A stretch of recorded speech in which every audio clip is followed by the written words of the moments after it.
Bilaman, odamlar shunchaki ko'ngilxushlik qilishni, ularni qiziqtirishimni xohlashadi. Ular bugungi kunimizga bevosita aloqador bo'lgan masalalar haqida gapirishimni istashmaydi. Faqat o'tmish haqida gapiring deyishadi. Lekin men bu yerga sizlarni ko'nglingizni xush qilish uchun kelmaganman. Sizlarga ilm berish uchun kelganman. Anas ibn Malik roziyallohu anhudan rivoyat qilinadi. Tabroniy ham ushbu hadisni 4202-raqam ostida keltirgan. Unda Rasululloh sallallohu alayhi va sallam shunday deganlar: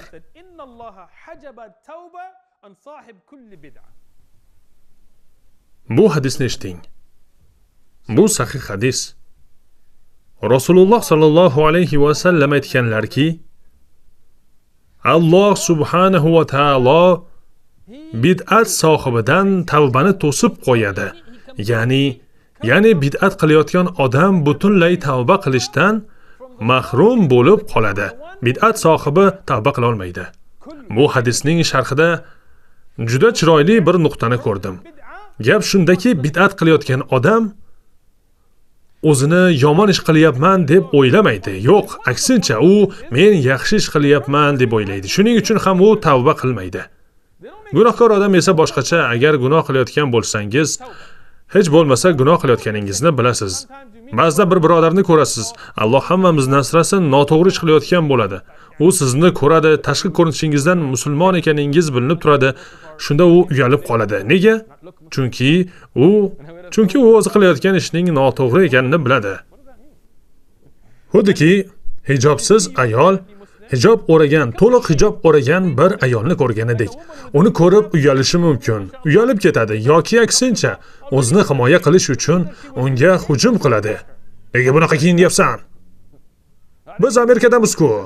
Men senga hech narsa demadim-ku, singlim, nega menga hujum qilyapsan? Biz Amerikadamiz. 21-asrda yashayapmiz. Ha, shunaqami? Rostdanmi? Menga aytganing yaxshi bo'ldi. Men o'zimni 2-asr Arabistonda yuribman deb o'ylabman. Demak 21-asr bo'lgani uchun Qur'on endi amal qilinmaydimi? Hadislar endi amal qilinmaydimi? Yo'q bo'lib ketadimi? Nega odam bunday munosabat qiladi? Chunki ichida uyaladi, qilayotgan ishning noto'g'ri ekanini bilib turadi. Shuning uchun gunoh qilayotgan odamning hech bo'lmasa bitta tomoni bor. U gunoh qilayotganini biladi. Ha, u gunoh qilayotganini biladi, ammo bid'at sohibichi, u o'zini yaxshi amal qilyapman deb o'ylaydi. Muammo mana shunda. Shu sababli u tavba qilishni ham o'ylamaydi. Ba'zilar bid'ati hasana bor deydi. Nima u bid'at hasana? Nima u? Rasululloh sallallohu alayhi va sallam aytdilar: har bir bid'at zalolatidir. Har bir zalolat jahannamdadir. Nima uchun? Har bir bid'at zalolatda, har bir zalolat esa jahannamda. Nima uchun? Keling, boshiga qaytamiz. Nuh alayhissalom qavmiga qaytamiz. Nuh alayhissalomning qavmi, u bilan sodir bo'lgan voqeaga qaytamiz. Dastlab uning bid'ati ularni kofir qiladigan darajada emas edi. Ular o'sha suratlar, tasvirlarga hali ibodat qilmayotgan edilar. To'g'rimi? Bugungi kunda ko'p odamlarning uyiga borsangiz, devorlarda oila a'zolarining, hatto ba'zilar xotinining hijobsiz suratini osib qo'ygan. Shunda bu yerda o'tirishim to'g'rimi deb o'ylab qolasiz. Yoki devorda bobosining, otasining yoki boshqa bir oila a'zosining suratini osilib turganini ko'rasiz. Siz ularga Rasululloh sallallohu alayhi va sallamning suratlar haqidagi hadisni aytmoqchi bo'lsangiz, biz bunga ibodat qilmayapmiz. Biz shunchaki bobomni yaxshi ko'ramiz xolos deyishadi. Lekin bu ishlar mana shunday boshlanadi. Shuning uchun ham shariat bunday narsalarning yo'lini ular boshlanib ketishidan oldin to'sadi. Nuh alayhissalom qavmiga qarang. Ular dastlab bu tasvirlarni yasaganlarida ularga ibodat qilishmagan edi. Ularni solih kishilarni eslab turish uchun yasagan edilar. Agar siz odamning qalbida bu suratga nisbatan muhabbat va bog'lanish paydo bo'lmaydi deb o'ylasangiz, keyingi safar uning uyiga borganda o'sha suratga tupurib ko'ring. Ha, tupurib ko'ring. Keyin nima bo'lishini ko'rasiz. Axir uning ustida shisha bor, suratning o'zini buzmayapsiz. Shunchaki shishaga tupurdingiz. Buni artib tashlasa bo'ladi, xotirjam bo'ling deng. Lekin shuning o'ziyoq odamga qanday ta'sir qilishini ko'rasiz. Bog'lanish qayerdan boshlanishini ko'ryapsizmi? Mana shu yerdan boshlanadi. Shuning uchun biz suratlarni devorga osmasligimiz kerak. Suratning o'zi mutlaq harommi yoki yo'qmi? Bu alohida masala, lekin suratlarni devorga osish harom ekanida shubha yo'q. Hozir hatto masjidda ham ba'zan odamlar bizga suratli paketlarni olib kelib, "Imom, mana buni osib qo'ysangiz bo'ladimi?" deyshadi. Qanday qilib bizdan masjidda surat osishimizni so'rashadi. Va Allohning uyi. Bu ishlar mana shunday boshlanadi. Endi shirkning qanday boshlaniga qarasak, shirk bu tasvirlarni yasagan o'sha birinchi avlodning o'zida boshlanmagan edi. O'sha avlod bu tasvirlarni yasadi, lekin ularga ibodat qilmadi. Ammo o'sha avlod vafot etgach, keyingi avlod bu tasvirlar nima maqsadda yasalganini bilmadi. Ular bu nima uchun yasalgan, bu nima uchun surat chizilgan deb so'radi. Ularga oldingi avlod o'zlariga ibodatga rag'bat va ruhiy ko'tarinkilik hosil qilishni xohlaganlarida shu solih kishilarning tasvirlariga qarashardi deb aytiladi. Shundan keyin ular asta-sekin tasvirlarga ibodat qila boshladi. Demak, bu ish dastlab insonni kofir qiladigan narsa bilan emas, bid'at bilan boshlandi. Shuning uchun har bir bid'at zalolatda, zalolat jahannamda. U bir joyda to'xtab qolmaydi. Bid'at rivojlanadi. Shunday qilib, Nuh alayhissalomning qavmi o'sha narsalarga ibodat qila boshladi. Shundan so'ng Alloh subhanahu va taolo ularga Nuh alayhissalomni yubordi. Alloh subhanahu va taolo aytadiki: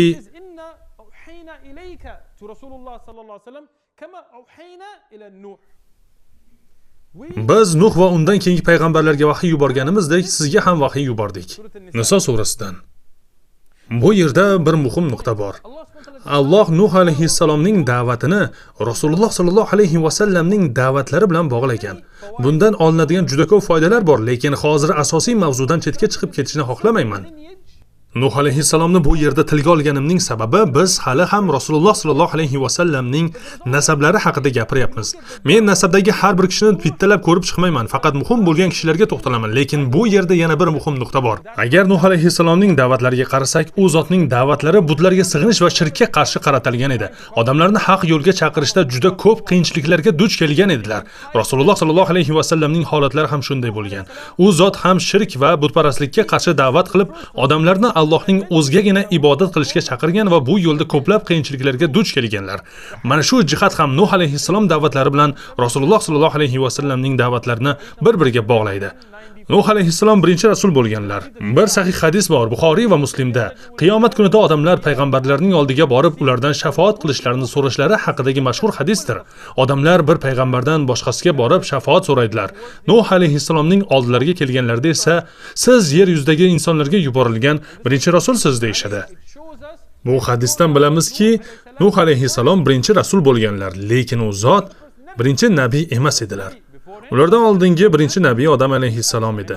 Shuningdek, ulamolar zikr qilganidek Odam alayhissalom bilan Nuh alayhissalom orasida boshqa anbiyolar ham bo'lgan bo'lishi mumkin, ammo birinchi rasul Nuh alayhissalom bo'lganlar. Qur'ondan bilamizki, Nuh alayhissalom o'z qavmlariga 1000 yildan 50 yil kam 950 yil da'vat qildilar. O zot ularni nimaga da'vat qildilar? Biz ham odamlarni eng avvalo nimaga da'vat qilishimiz kerak? Tavhidga. Odamlar ba'zida bu tushunchani unutib qo'yishadi. Nuh alayhissalom o'z qavmiga sizlar mushriksizlar, lekin kelinglar avval birgalikda ishlaylik, o'rtamizda ko'priklar quraylik, birgalikda loyihalar qilaylik, insonlar huquqlarini masalasida bizga yordam berasizlarmi? Biz ham sizning ba'zi narsalaringizni qabul qilamiz demadilar. Yo'q. O zot ularni to'g'ridan to'g'ri tavhidga da'vat qildilar. Agar dinlar aro yig'ilishga borishni xohlasangiz boring, lekin niyatingiz odamlarni tavhidga chaqirish bo'lsin. Ammo dinlar aro yig'ilishga kufrni qabul qilish yoki uni ma'qullash uchun borayotgan bo'lsangiz, unda sizning iymoningizdan biz xavotirdamiz. Nuh alayhissalom qavmini 950 yil da'vat qildilar. Buni Qur'ondan bilamiz. Shunga qaramay, u zotga juda oz odam iymon keltirdi. Qancha odam? Bu borada turli raqamlar zikr qilingan, lekin Qur'onda ularning aniq sonini ko'rsatadigan dalil yo'q. Biz aniq biladigan narsa shuki, Nuh alayhissalomga ergashganlar juda ozchilik edi. Juda oz odam Nuh alayhissalomga ergashgan. Bu Qur'onda ochiq bayon qilingan. Rasululloh sallallohu alayhi va sallamdan ham Nuh alayhissalomga aynan nechta odam iymon keltirganini ko'rsatadigan sahih hadis yo'q. Ammo sahobalar, tobiinlar va boshqa salaflardan bu haqida turli rivoyatlar va fikrlar keltirilgan. Ularda Nuh alayhissalom u zotga ergashganlarning soni 7 kishidan 80 kishigacha bo'lgani zikr qilinadi. Men uchratgan rivoyatlarda raqamlar mana shu orqali eng kami 7, eng ko'pi 80 kishi. Endi bir o'ylab ko'ring. 950 yil da'vat. Bu kimning da'vati? Meniki emas. Sizniki ham emas. Men va sizga o'xshagan xato va kamchiliklari ko'p oddiy insonning da'vati emas, bu Nuh alayhissalomning da'vati. Vahiy oladigan Allohning rasuli 950 yil davomida da'vat qildi. Shunga qaramay eng ko'p degan qavlni olsak ham u zotga 80 kishi ergashgan. Hatto o'z xotini ham u zotga iymon keltirmaganda. Qur'onda kofirlarga misol sifatida Nuh alayhissalomning xotini va Lut alayhissalomning xotini keltiriladi. Ular Allohning solih bandalaridan bo'lgan ikki payg'ambarning nikohida edilar, lekin o'zlari iymon keltirmadi. Nuh alayhissalomning o'g'illari haqida esa keyinroq alohida gaplashamiz. Endi yana o'ylab ko'ring. U zot 950 yil da'vat qildilar. 7 kishidan 80 kishigacha odam ergashdi. 950 yil ichida 80 kishi, bu bir yilga nechta odamdan to'g'ri keladi? Tasavvur qiling. Shuning uchun siz da'vat qilayotganingizda natija ko'rinmayotgan bo'lsa, tushkunlikka tushmang. Natija Allohdan. Sizning vazifangiz shariat chegaralari ichida Qur'on va sunnat asosida da'vat qilishdir. Natijani berish esa Allohning ixtiyorida. Nuh alayhissalom muvaffaqiyatsiz bo'lganmidilar? Yo'q. U zot muvaffaqiyatli edilar, chunki o'zlariga yuklatilgan vazifani bajardilar. Nuh alayhissalom 950 yil davomida qavmlarni da'vat qildilar. Oshkora ham, yashirin ham turli usul va yo'llar bilan ularni haqqa chaqirdilar. Ya'ni u zot da'vat qilish uchun qo'ldan kelgan barcha ishni qildilar. Ammo oxir-oqibat qavmlari iymon keltirmadi. So'ng ey Robbim, yer yuzida kofirlardan birortasini ham qoldirma deb u kishi duo qildilar. Bu Qur'onda kelgan, bu borada hech qanday shubha yo'q. Shundan keyin Alloh subhanahu va taolo Nuh alayhissalomga kema qurishni buyuradi. Nega men bu masalani alohida gapiryapman? Chunki ba'zi odamlarda iymon zaifligi bor. Qarang, agar iymoningiz zaif bo'lsa, minbarga chiqib gapiruvchi bo'lmang. Hech kim sizga albatta minbarga chiqib odamlarga gapirishing shart degani yo'q. Uyda qolib Xbox o'ynang yoki boshqa biror narsa qiling. Albatta men Xbox o'ynashni foydali ish demayapman. Bu ancha behuda ish, lekin minbarga chiqib yolg'on gapirishdan ko'ra shu yaxshiroq. Ba'zi odamlar boshqalarning oldida uyalganlari yoki din hukmlarini ularga qanday tushuntirishni bilmaganlari uchun to'fon haqida boshqa bir fikr ham bor, balki Nuh alayhissalom davridagi to'fon ham odamlarni o'ldirmagandir deyshadi. Nega? Chunki ular buni kofir xo'jayinimizga, ya'ni boshlig'imizga, do'stlarimizga qanday tushuntiramiz deb xavotirlanishadi. Lekin qarang, Qur'onda Nuh alayhissalomning duolari ochiq kelgan. Ey Robbim, yer yuzida kofirlardan birortasini ham qoldirma. Bu Qur'onda kelgan. Faqat Nuh alayhissalom va u zot bilan birga bo'lganlar omon qoldilar.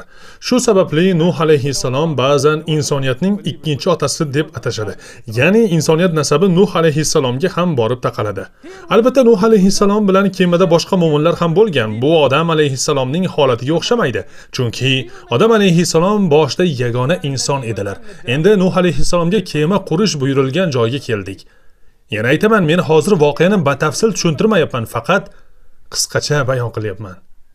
Nuh alayhissalom kema qurayotganlarida odamlar u zotni masxara qilishdi. Hadislarda kelgan iborani eslasangiz, bu juda qiziq. Odamlar mazax qilib, oldin nabiy edi, endi duradgor bo'lib olibdi degan mazmunda gapirishadi. Ular Nuh alayhissalomni masxara qilib, kema qurmoqchi bo'lsang, daryo yoki dengizning yonida qurmaysanmi? Sen esa quruqlikning o'rtasida kema quryapsan, senga nima bo'ldi o'zi deyshadi. Lekin Alloh shunday qilishni buyurgan edi. Bugun ham shunday holatlar uchraydi. Ba'zan o'zini juda aqlli deb biladigan kishi kelib, nega namozni bunday o'qiyapsan, nega tahoratni bunday olyapsan, boshqacha qilish kerak deydi. Go'yo 1400 yildan beri ulamolar bilmagan narsani endi u kashf qilgandek.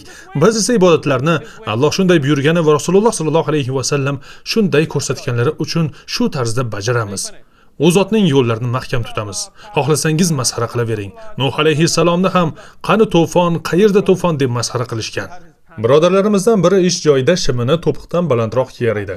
Kofirlardan biri uni ko'rib, shunga o'xshash hazillar bilan masxara qilar. Birodar esa bunga e'tibor bermasdi. Lekin bir kuni u hazilni biroz oshirib yubordi. Sen bunaqa kalta shim kiysang, unda xotining nima kiyadi deydi. Ya'ni bu xotiningni shimimi, shuning uchun senga kalta bo'lib qolganmi degan ma'noda masxara qiladi. Birodar esa bas qilaylik, bo'lmasa sizga bir gap aytishimga to'g'ri keladi. Bu meni xotinimning shimi emas deydi. Va u rost gapiradi, bu xotinining shimi emasdi. Endi Nuh alayhissalomning voqeasiga qaytsak, u zot kemani qurishda davom etdilar. Kemaning qurilishi va keyinchalik qavm boshiga kelgan voqealarda juda ko'p tafsilotlar bor, lekin men hozir ularning hammasiga kirmayman. Suv kelganida esa har tomondan otilib chiqdi. Tandirlardan, dengizlardan, daryolardan, ularning uylaridan har tomondan suv chiqdi. Alloh shunday bo'lishini buyurdi va yer yuzini to'fon qopladi.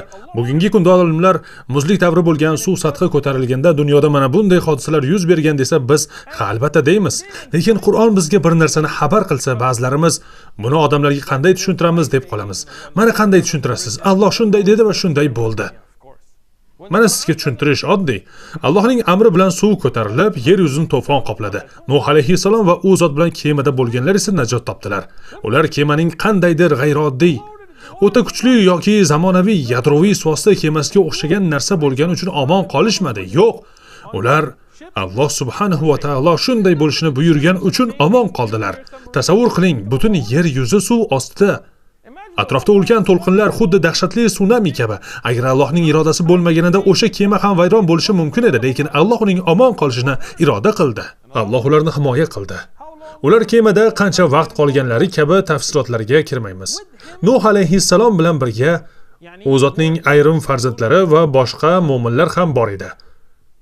To'fondan keyin yer yuzida qolgan insonlar ham ulardan tarqaldi.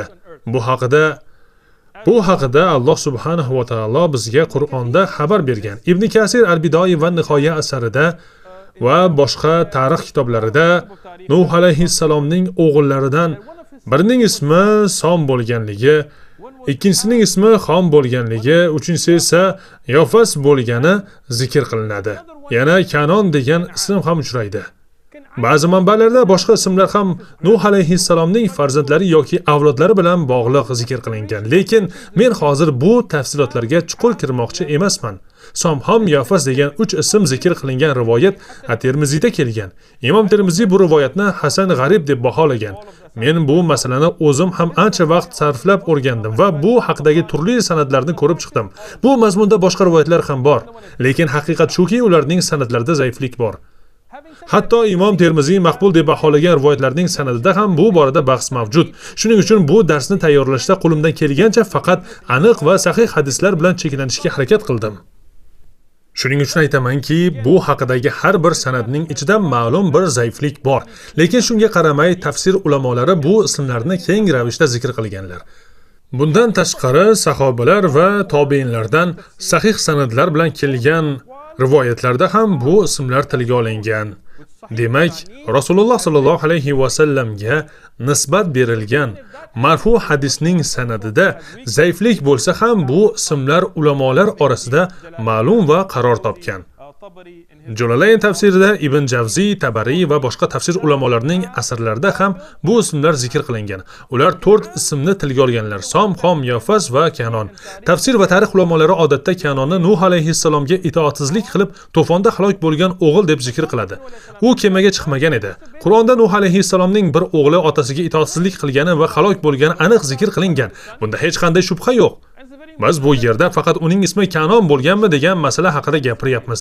Lekin Nuh alayhissalomning o'g'illaridan biri otasiga itoatsizlik qilgani aniq. Bu yerda bobolarimiz va yoshlarimiz uchun juda muhim bir saboq bor. Otasi unga kemaga chiq deyapti. O'g'il esa go'yo "Yo'q, men sizdan yaxshiroq bilaman. Men tepalikka toqqa chiqaman. U yer baland. Suv yergacha yetib bormaydi" deyapti. Sizning kemangiz esa hali cho'kib ketadimi, omon qoladimi noma'lum degandek javob beradi. Nuh alayhissalom o'g'liga kemaga chiq deyaptilar. Ammo o'g'il itoatsizlik qildi. Nuh alayhissalom xotini ham itoatsizlik qildi. Ular halok bo'ldi. Ammo Nuh alayhissalomning Som, Xom, Yofas o'g'illari kemada bo'lgani zikr qilinadi. Bu ismlar Termiziyda kelgan. Agar siz o'sha marfu rivoyatni sanadida zaiflik sababli zaif deb olsangiz ham boshqa rivoyatlar va salaflardan kelgan asarlar bu 3 ismni tasdiqlab turadi. Ibn Asokir ham o'zining tarix kitobida uni zikr qilgan. Unda Som arablar, rimliklar va forslarning otasi, Xom esa barbarlar, qibtiylar hamda Afrika va Sudan tarafdagi xalqlarning otasi bo'lgani aytiladi. Yofas esa turklar va boshqa ayrim xalqlarning otasi bo'lgani, shuningdek Yajuj va Majuj ham uning naslidan kelib chiqishi zikr qilinadi.